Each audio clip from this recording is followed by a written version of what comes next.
তাদেরকে মঞ্চে আসার জন্য আমি আহ্বান করছি। মহিলা সভানেত্রীদের মঞ্চে আসার জন্য আমি আহ্বান করছি। আজকে যে প্রতিবাদ মিছিল এবং অবস্থান বিক্ষোভ আজও পর্যন্ত 19 দিন হয়ে গেল, কি রহস্য কি চক্রান্ত আছে তার জন্য আমাদের সবাইকে ময়দানে নেমে লড়াই করতে হবে।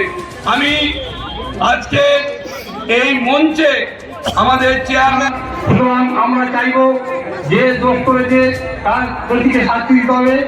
কারণ বিভিন্ন রাজনৈতিক দল তারা কি করছে, রাস্তায় নেমে শুধু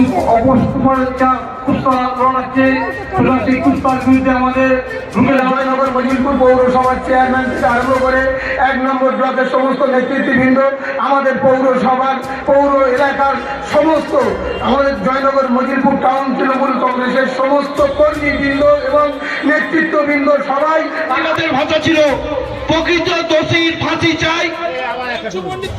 আর আমরা কি দেখলাম, প্রতিবাদের নাম করে আমরা কি দেখলাম, যে সমস্ত বাংলার সারা মানুষ মা বোনেরা নিরপেক্ষভাবে প্রতিবাদ করতে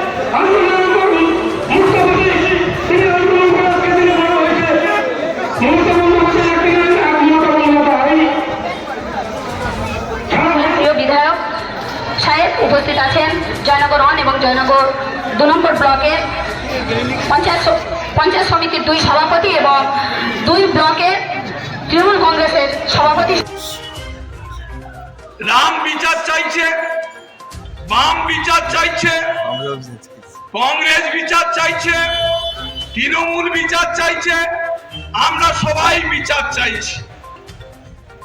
কিন্তু এই বিচারের অন্তরালে একজন বসে কলঘাটি নাড়ছে, বলছে এই বিচারটা এখন হবে না, এই বিচারের নামে আন্দোলন চালিয়ে যাও।